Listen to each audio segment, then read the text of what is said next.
Hello and welcome back to my YouTube channel cymatics tutorial. This is Shalini Mishra. कैसे हैं आप सब? Let's go beyond infinity. जैसा कि आप अपने स्क्रीन पे देख पा रहे हैं कि आज जो हम टॉपिक डील करने वाले हैं वो है गाइडेंस इन काउंसलिंग का। गाइडेंस इन काउंसलिंग की बेसिक डेफिनेशन। क्या गाइडेंस और काउंसलिंग एक ही? क्योंकि बहुत लोग कंफ्यूज होते हैं, उन्हें लगता है कि एक ही चीज़ है, बट ऐसा नहीं है। सेकेंड, हम काउंसलिंग के टाइप्स देखेंगे। थर्ड में प्रिंसिपल्स को डील करेंगे, लाइक कौन कौन से प्रिंसिपल्स होते हैं गाइडेंस के एंड काउंसलिंग के। एंड लास्ट में conclusion. Okay, let's start our presentation.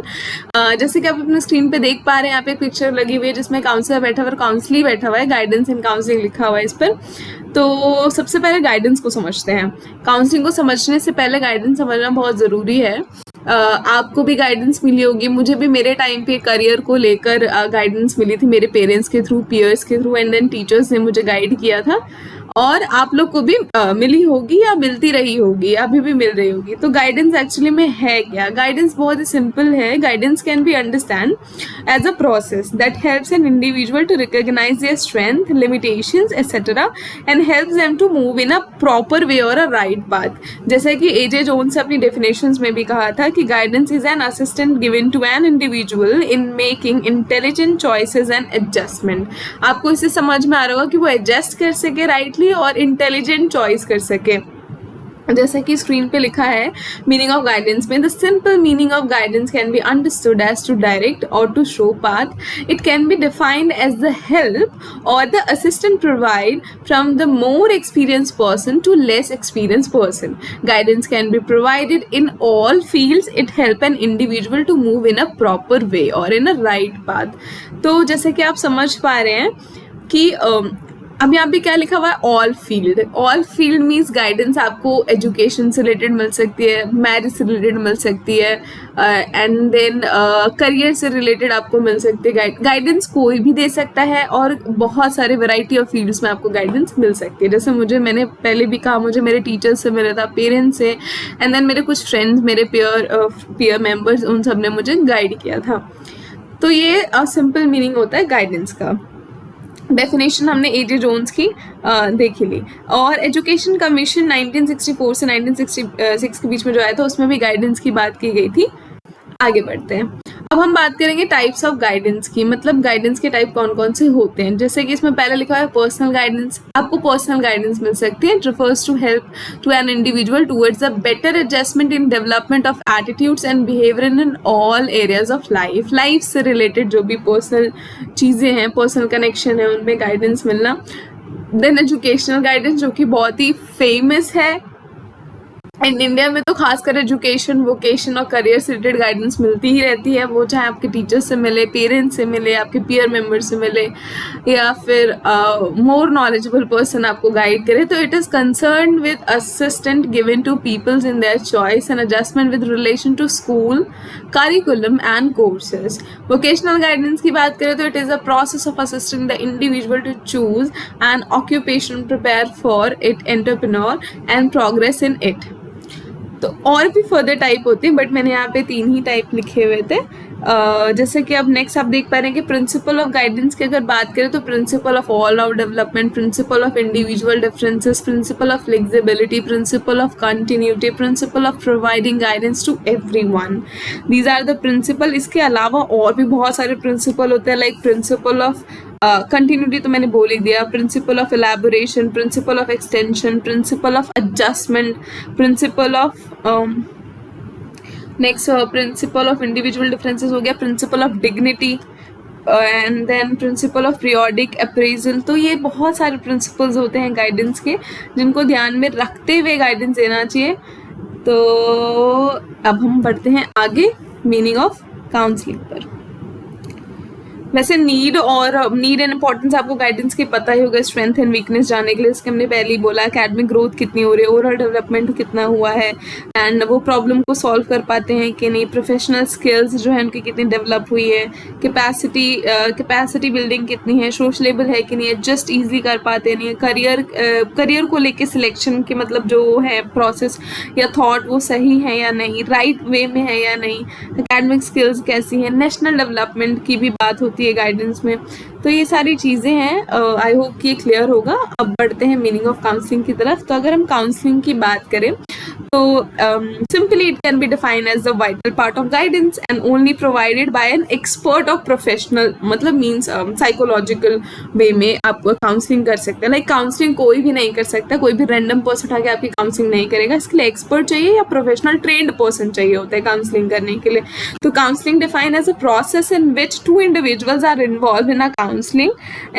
First is counsellor and the second one is counselee, मतलब मीन्स क्लाइंट भी हम इसे बोल सकते हैं, आकर इन अ प्रोफेशनल सेटिंग। जैसे कि आप अपने इस इमेज में देख पा रहे होंगे स्क्रीन पर कि यहाँ पे काउंसलर बैठे, काउंसली बैठा है, प्रॉपर एक सेटिंग है, प्रोफेशनल सेटिंग है, इसमें ही काउंसलिंग की जाती है। It is a face to face interaction, obviously आमने सामने बैठ के होता है। Who they are, what problem they are having, what stopping them to do something, what can be done, etcetera. और काउंसलिंग की बात करें, अगर एजुकेशन में बात करें तो may be try to diagnosis and assess the problem in learning, personal problems, behaviour, attitude, fear and etcetera. अब कुछ डेफिनेशंस देख लेते हैं काउंसलिंग की, जैसे कि सर्जर्स एंड स्टोन ने दी थी, that counselling is a interaction process which facilitates meaningful understanding of self and environment and result in the establishment of और clarifications of goals and values for future behaviour. जैसे कि मैंने अपने पीपीटी में भी लिखा हुआ है that counselling means face to face relationship in which growth takes place in a counselee and a counsellor. Counseling means consolations, mutual interchange of opinions, deliberating together. It is a learning oriented process. This is all about meaning of counseling. And definitions आपने देख ही ली, आपको AIIMS वगैरह पता ही होंगे counselling के AIIMS क्या क्या होते हैं। पॉजिटिव मेंटल हेल्थ पे काम करना, राइट, और एजुकेशनल एम को लेकर ओरिएंटेड होना, एंजाइटी, फियर, एटीट्यूड, इन सब पे काम करना। डिसीजन मेकिंग में काफ़ी हेल्प करता है, अगर आपको डिसीजन लेने में प्रॉब्लम होती है आप बेटर काउंसलर से मिल सकते हैं। पर्सनल इफेक्टिवनेस को भी इन्हांस करता है, गोल ऑब्जेक्टिव को क्लियर करने में हेल्प करता है काउंसलिंग का जो प्रोसेस होता है, और बेटर एटीट्यूड, बिहेवियर या अप्रोच की तरफ हमें ग्रो करने में हेल्प करता है। So this is all about counselling. Counselling के बारे में आपने देख लिया, एम्स ऑफ काउंसलिंग क्लियर हो गया होगा, आई होप सो। अगर हम टाइप्स ऑफ काउंसलिंग की बात करें तो एक बार टाइप देख लेते हैं, उसके बाद हम प्रिंसिपल देख लेंगे क्या होता है। तो बेसिकली टाइप ऑफ काउंसलिंग जैसे कि स्क्रीन पे भी आपको विजिबल है, 3 तरीके के बेसिकली होते हैं, directive counselling, non directive counselling, eclectic counselling. तो डायरेक्टिव काउंसलिंग की अगर हम बात करें, नेक्स्ट स्क्रीन पे चलते हैं, तो डायरेक्टिव काउंसलिंग एक्चुअली में E.G. विलियमसन ने दिया था, is the leading exponent of directive counselling. It is a counsellor who discover the problem, diagnosis the problem and provide solutions for it. Non directive counselling को Carl Rogers ने दिया था, eclectic counselling को F.C. Throne ने दिया था। और आगे बढ़ते हैं, डायरेक्टिव काउंसलिंग एक्चुअली में होता क्या है। तो in this type of counselling the counsellor in active role, simple सी बात है, जो काउंसलर होगा वो एक्टिव रोल में होगा, और जो काउंसली होगा, मतलब एक्टिव रोल में काउंसलर होगा और डायरेक्टली डिसीजन लेगा, सजेस्ट करेगा काउंसली को। Means that counsellor have major role in this type, मतलब काउंसलर का ही सारा रोल होता है, काउंसली सिर्फ उसके फुट स्टेप को फॉलो करता है या जो वो बोलता है उसे वो करना होता है। Williamson suggested this method is a good for education and vocational issues for और अ प्रॉब्लम, मतलब एजुकेशन के लिए, वोकेशनल इशू के लिए ये जो डायरेक्टिव काउंसलिंग वाला जो प्रोसेस है, ये इस टाइप की काउंसलिंग बहुत सही है। The problem is central role, problem जो है सेंट्रल रोल में होते हैं, solution is given on the basis of that, means counselee behaviour is given less important. यहाँ पे काउंसली के बिहेवियर को इतनी इंपॉर्टेंस नहीं दी जाती है। डायरेक्टिव काउंसलिंग के कुछ स्टेप्स भी होते हैं जो कि मैंने स्लाइड में तो मेंशन नहीं किए, but verbally I will tell you that सबसे पहले एनालिसिस, फर्स्ट स्टेप इसमें क्या होता है, analysis. In this collection of information take place through interview conversation with counselee और देयर फैमिली मेम्बर्स और अ फ्रेंड एसेट्रा। एनालिसिस आपको करना होगा, इंटरव्यू लेना होगा काउंसली से बात करके या उसके फैमिली मेम्बर्स से बात करके, फ्रेंड्स से बात करके। Then synthesis, then data is organise and summarise in proper format to identify potential liabilities, habits etcetera of the client. Then आपको सिंथेसाइज करना होगा उस डेटा को, प्रॉपर फॉर्मेट में आइडेंटिफाई करना होगा उसको पोटेंशियल एंड लायबिलिटीज को और हैबिट्स को, क्या क्या उसके क्लाइंट के हैं। देन डायग्नोसिस, डायग्नोसिस बहुत इंपॉर्टेंट स्टेप है। In this step problems and their causes is identify, problem क्या है, कॉजेज क्या है, उसको आइडेंटिफाई करके।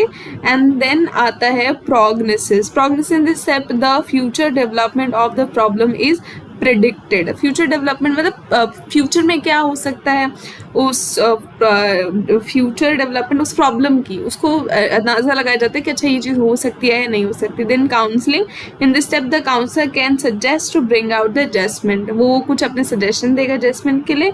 And then the last one is follow up session. Follow up session simple सा है कि टाइम टू टाइम आप फॉलो करें, अपने काउंसलर से मिलें, और देन अगर बिहेवियर अभी भी वो कुछ शो हो रहा है, प्रॉब्लम अभी भी है, तो देन उसको टर्मिनेट करने की कोशिश की जाती है। अच्छा, मेरिट्स एंड डीमेरिट्स की भी यहाँ पे कहीं ना कहीं बात करते हैं। डीमेरिट्स तो नहीं कहेंगे, बट हाँ हर चीज़ की कुछ लिमिटेशंस होती हैं, तो लिमिटेशन ज़रूर है यहाँ पर। मेरिट्स की बात करें तो टाइम सेविंग प्रोसेस है, क्योंकि काउंसलर डायरेक्टली अपना सजेशन देता है काउंसलर को कि that you have to do this this this, तो बहुत जल्दी कवर हो जाता है। Give happiness to the counselee, importance is in the intellectual instead of emotional aspect, कि इंटेलेक्चुअल पे ज़्यादा फ्रूटफुल होता है, इमोशनल एस्पेक्ट को यहाँ पे इतना मतलब उतना ध्यान नहीं दिया जाता है। लिमिटेशंस की बात करें तो counsellor is an central position, क्योंकि काउंसलर सेंट्रल पोजीशन पे तो काउंसलिंग जो होता है, काउंसलिंग जो होता है वो हेल्पलेस फील करता है खुद को, और पूरी तरह से डिपेंडेंट किस पर होता है, काउंसलर पे होता है, और नॉन डेमोक्रेटिक प्रोसेस है ये। नेक्स्ट हम बात करते हैं नॉन डायरेक्टिव काउंसलिंग की। तो नॉन डायरेक्टिव काउंसलिंग की बात करें तो यहाँ पे जो क्लाइंट होता है, क्लाइंट सेंटर्ड थेरेपी इसे बोलते हैं। क्लाइंट सेंटर्ड थेरेपी से आपको समझ में आ रहा होगा कि यहाँ पे counsellor is allowed to express fear freely and counselee role पे जो काउंसली का होता है वो एक्टिव पार्ट में होता है, and counsellor is a passive mode. Counsellor यहाँ पे पैसिव मोड में होता है, काउंसलर यहाँ पे एक्टिव पार्ट में होता है। मीन्स अब यहाँ पे जो भी प्रॉब्लम्स बताई जाएगी या सोल्यूशन उसको क्या चाहिए, किस तरह से चाहिए, वो सारी चीज़ें कौन हैंडल करेगा, काउंसलर हैंडल करेगा। यहाँ पे इमोशनल एस्पेक्ट को प्रेफरेंस दी जाती है rather than intellectual aspect. Here democratic method is followed. तो स्टेप्स की बात करें तो यहाँ पे भी स्टेप्स कुछ होते हैं, जैसे the counsellor comes for the help, the counsellor identify the problematic situation, counsellor खुद ही आइडेंटिफाई करते हैं कि प्रॉब्लम कहाँ पर है। The counsellor encourage the counsellor encourage the counsellor to express free about their problem. The counsellor accept negative as well as positive feelings for the problem. जो counsellor होता है वो एक्सेप्ट कर लेता है पॉजिटिव और नेगेटिव फीलिंग्स उसकी, मतलब प्रॉब्लम्स को लेकर क्या है। Now insights or thoughts of counseling are directed towards action. For the solution of the problem, positive steps are taken. If the need of the help is decreased, then the counseling process can be terminated. अगर need नहीं है तो then counselling process को terminate कर सकते हैं। अगर इसके मेरिट्स की बात करें तो फ्रीडम है काउंसलिंग को, ऑब्वियस सी बात है, डेमोक्रेटिक प्रोसेस है, और काउंसलर शोज एम्पैथी। काउंसलर जो है एम्पैथी शो करता है काउंसलिंग के लिए, इवन इमोशनल एस्पेक्ट पे ज़्यादा ध्यान दिया जाता है। अगर डीमेरिट्स की बात करें, मीन्स लिमिटेशंस की बात करें, तो बहुत ही टाइम कंज्यूमिंग प्रोसेस है। ऑब्वियस सी बात है, यहाँ पे काउंसलिंग क्योंकि हर चीज़ बता रहा होता है, और पॉजिटिव फीलिंग, नेगेटिव फीलिंग, सारी चीज़ों को काउंसलर डील कर रहा होता है, तो बहुत टाइम लेता है ये process. It can not be use in a school में यूज़ नहीं कर सकते। वाई? द रीज़न इज बच्चे उतने इंटेलेक्ट नहीं होते, उतने अंडरस्टैंडिंग उनकी नहीं होती अपनी प्रॉब्लम्स को लेकर, तो स्कूल में तो यूज़फुल नहीं हो सकता। स्कूल में डायरेक्टिव काउंसलिंग ज़्यादा यूज़ होता है, वहाँ पे काउंसलर ही समझने की कोशिश करता है। छोटे बच्चे इतने मतलब उस चीज़ को अंडरस्टैंड करने के लिए नहीं होते हैं, तो उसके लिए तो बेनिफिशियल नहीं है, क्योंकि उनकी इंटेलेक्चुअल कैपेसिटी बहुत ही कम होती है एज की वजह से। नॉट सबके लिए, बट हाँ मैक्सिमम चांसेस यही रहते हैं, प्रोबेबिलिटी यही होती है। Counsellor is in central position. तो this is all about limitations of non directive counselling. Now let's move forward of eclectic counselling. अब हम बात करेंगे इक्लेक्टिव काउंसलिंग क्या होती है। तो इक्लेक्टिव काउंसलिंग ना कॉम्बो है, combo for directive counselling and non directive counselling, दोनों का ये कॉम्बिनेशन है। नीदर पैसिव नॉर एक्टिव, मतलब बेस्ट स्ट्रैटेजी हम इसे बोल सकते हैं। यहाँ पे ना ही काउंसलर एक्टिव होता है, ना ही काउंसली, ना ही दोनों पैसिव में होते हैं, मीन्स दोनों का इसमें रोल होता है, और ये हाईली फ्लेक्सिबल होता है। Sorry for that. जैसे कि अगर हम बात करें सिंपल सा एक लाइन में अगर समझे तो वर्क इन कोऑपरेशन, मतलब कि कोऑपरेशन में दोनों का काम चलता है। स्टेप्स की बात करें तो इंटरव्यू, होता है, डायग्नोस किया जाता है the cause of the problem, proper analysis, strategies बनाई जाती है, then stimulating the client and follow up session. मतलब अब दोनों का है, यहाँ पे काउंसलर भी समझने की कोशिश करता है और काउंसलर भी अपनी प्रॉब्लम को रिकॉग्नाइज कर पाता है, तो दोनों का इसमें ब्लेंडेड अप्रोच है ये। मेरिट्स की बात करें तो फ्रीडम ऑफ चॉइस है एंड डेमोक्रेटिक है, फ्लेक्सिबल इन नेचर। लिमिटेशंस अगर इसके देखें तो क्योंकि बोथ जो भी मेथड है डायरेक्टिव एंड नॉन डायरेक्टिव, उसको मिक्स करना बहुत ही प्रॉब्लमैटिक हो जाता है कई बार, और पॉसिबल भी नहीं होता हर केस हर सिचुएशन में हर काउंसलिंग के साथ आप वो चीज़ यूज़ कर सकें। एंड इसके कुछ ना रूल्स नहीं होते, लाइक बोलते हैं ना प्रॉपर सेटिंग्स में कुछ रूल्स नहीं होते, ये किसी भी डायरेक्शन में फ्लो हो सकता है। तो ये होता है इक्लेक्टिक काउंसलिंग। आई होप कि ये तीनों टाइप के काउंसलिंग आपको क्लियर हो गए होंगे, directive, non directive and eclectic. Directive आप समझ चुके होंगे, काउंसलर वहाँ पे एक्टिव रोल में होता है, नॉन डायरेक्टिव में काउंसली एक्टिव रोल में होता है, और इक्लेक्टिक काउंसलिंग में ब्लेंडेड अप्रोच होता है, दोनों ही कोऑपरेशन में काम करते हैं, यहाँ पे कोई भी एक्टिव रोल पैसिव रोल में नहीं होता, फ्लेक्सिबल अप्रोच है ये। नेक्स्ट अगर हम प्रिंसिपल्स की बात करें तो प्रिंसिपल्स में आता है principle of acceptance learning, principle of advice, release of emotion, establishing rapport, proper environment, clarified thinking and self direction.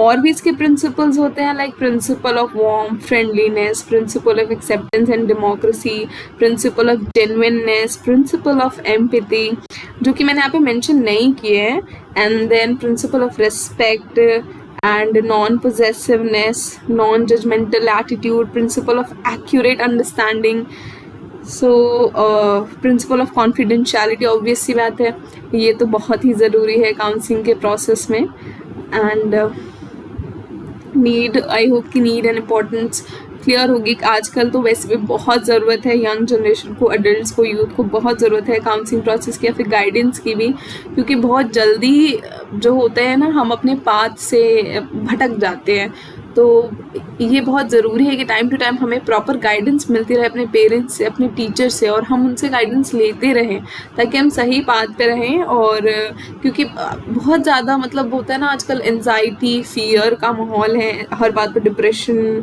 या ऐसा कुछ, मतलब खुद में ही सेल्फ मोटिवेशन की कमी है, मोटिवेशन नहीं है, मोटिव नहीं है हमारे पास, बहुत जल्दी हम अपने रास्ते से भटक जाते हैं और 10 चीज़ों में 10 जगह अपने दिमाग को क्या बोलते डाइवर्ट कर लेते हैं। तो इसलिए गाइडेंस एंड काउंसलिंग की जो नीड है वो मतलब बहुत ही ऑन फायर है गाइडेंस एंड काउंसलिंग की नीड, इसलिए NEP 2020 में भी इसकी बात की गई है। और भी इससे पहले जो भी हमारी पॉलिसीज़ आई थी, कमीशंस आई थी, उसमें गाइडेंस की एंड काउंसलिंग की बात की जाती थी। और टीचर्स को बहुत ज़रूरी है इस चीज़ को समझना कि बच्चों को कहाँ पे नीड है, गाइडेंस की, काउंसलिंग की नीड है कि नहीं। तो टीचर्स को भी इस चीज़ का ध्यान रखना चाहिए। ऑल्सो स्टूडेंट्स को तो रखना ही चाहिए, खुद की नीड उन्हें समझनी चाहिए, पेरेंट्स को ध्यान देना चाहिए। तो ऐसा नहीं कि गाइडेंस एंड काउंसलिंग सिर्फ हमने पढ़ लिया स्लाइड्स पर या बुक्स में हो गया, नहीं, ये हमारी डेली नीड का हिस्सा है। जहाँ भी आपको लगे कि कहीं लैकिंग पॉइंट है बच्चे में, आप उससे बात कीजिए, आप उसको गाइडेंस दीजिए प्रॉपर, जिस भी फील्ड में, वोकेशनल हो, पर्सनल हो, करियर से रिलेटेड हो, हर फील्ड में आप उसे गाइड कर सकते हैं। सो कंक्लूजन की बात करें तो both guidance and counselling become necessities for us when we are face crucial problem in lives. Therefore, guidance and counseling help us to find the best solution that will help us to overcome these problems. Though they look similar, guidance and counseling are two different procedures. ये तो हमने समझ ही लिया कि guidance कब देनी चाहिए and counselling कब की जाती है किसी भी पर्सन की या क्लाइंट की। So this is all about for today. Thank you so much for watching this video. I hope कि आप इसे ज़्यादा शेयर करें। आपको वीडियो पसंद आए तो प्लीज़ लाइक बटन का लाइक ज़रूर करें, कमेंट करें। अगर आपको कोई डाउट है या फर्दर आप कुछ चाहते हैं कि मैं वीडियो बनाऊं किसी टॉपिक पर, तो कमेंट सेक्शन में ज़रूर बताएं। एंड अगर आपने मेरे चैनल को सब्सक्राइब नहीं किया है देन सब्सक्राइब करें। Once again thank you so much, have a good day.